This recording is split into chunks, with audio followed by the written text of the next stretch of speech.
Salut tout le monde, vidéo pour la séance de vendredi. Alors, en échauffement, étirement des abdos. Vous mettez ici et vous venez ouvrir poitrine, cage thoracique en essayant de garder les hanches au sol. Donc vous devez sentir un étirement au niveau de la sangle abdominale. Pour le deuxième, on va venir étirer fessiers, ça se fera aussi au sol. Donc vous venez ici en tailleur. Ok, vous venez poser une cheville sur le genou opposé. Et là, en fait, vous venez appuyer comme si vous voulez coller les deux genoux au sol. Ok, donc vous faites ça des deux côtés pendant 1 minute, gauche-droite. Ensuite, pour l'échauffement, c'est 30 secondes de travail sur 3 exos.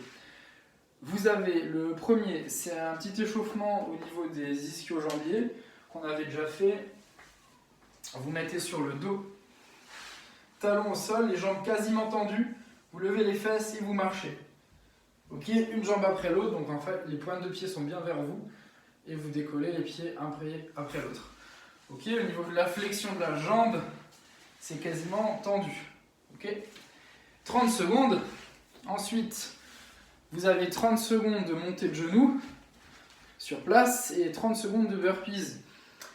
Il y a marqué cool, médium et rapide.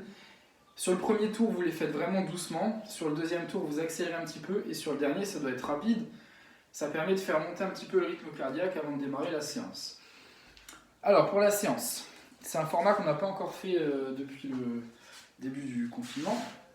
Vous aurez besoin d'un bâton pour la première partie. C'est un chrono qui va être continu, de 0 à 15 minutes. Donc vous avez un quart d'heure. Vous avez un fort time de 5 tours à faire. Vous devez faire 12 burpees facing, donc au-dessus du bâton, donc vous le posez au sol. Okay. Et c'est comme si vous aviez une barre, vous faites votre burpees, vous sautez pieds joints au-dessus du balai, tac, et vous faites 12 répétitions. Dès que c'est terminé, on va travailler un peu sur la posture, on va en profiter. Vous allez prendre votre bâton, comme l'overhead squat, sauf que là, le bâton, vous allez le poser sur la main, vous ne l'attrapez pas. Ok, ça va vous obliger à avoir une belle posture. Vous ouvrez bien la poitrine et vous descendez en overhead squat, hein, comme on fait avec une barre. D'accord ? Attention de ne pas vous laisser écraser en bas. Ok, vous essayez d'avoir la poitrine la plus sortie possible et vous remontez. Donc travaillez votre posture. Vous devez faire 15 répétitions, donc c'est 12 burpees, 15 overhead squat, 5 tours, fort time, donc de 0 à 15 minutes. Ce qui veut dire que si vous finissez en 10 minutes, vous avez 5 minutes de pause. Si vous finissez en 15 minutes, vous n'avez pas de pause. Parce qu'à 15 minutes, on a un deuxième travail, c'est Annie. Annie, c'est un benchmark. 50, 40, 30, 20, 10. DU, sit-up. Donc c'est 50 DU, 50 sit-up, 40, 40, 30, 30. 20, 20, 10, 10. Là, ça sera de 15 à 25, donc vous avez 10 minutes. Pour les variantes, si vous faites des single under, vous faites x2. Okay, donc au lieu de 50, vous en faites 100, au lieu de 40, vous en faites 80, mais les sit-ups, vous regardez 50, 40, 30, 20, 10. Si vous n'avez pas de corde, vous faites des climbers en dynamique. Ici, ok, genou vers la poitrine. On garde le même nombre de reps, d'accord ? Ensuite, à 25 minutes, là, il n'y a pas de time cap.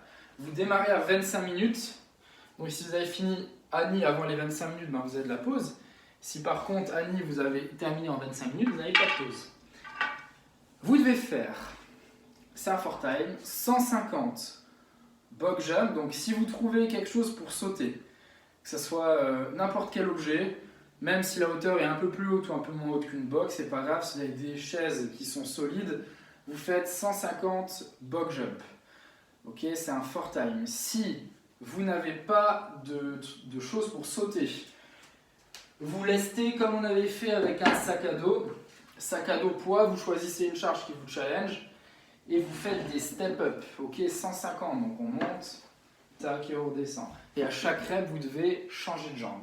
Il y a juste une petite particularité, c'est que toutes les minutes pendant ce WOD, vous devez arrêter vos box jump et vos step-up et faire 6 fentes sautées. Donc on touche genou au sol et on saute pour inverser. Okay, 6, donc ça peut être dynamique. Hein, et dès que vous avez fait ça, vous reprenez vos step-up ou vos box jump. Et dès que vous êtes à 150 reps, le WOD s'arrête et vous avez fini la totalité. Voilà. Donc comptez au moins, je pense, une dizaine de minutes pour la dernière partie. Donc vous avez un WOD qui va durer entre 35, 40 ou un peu plus selon la vitesse que vous arrivez à mettre. Voilà, bon WOD et bonne soirée.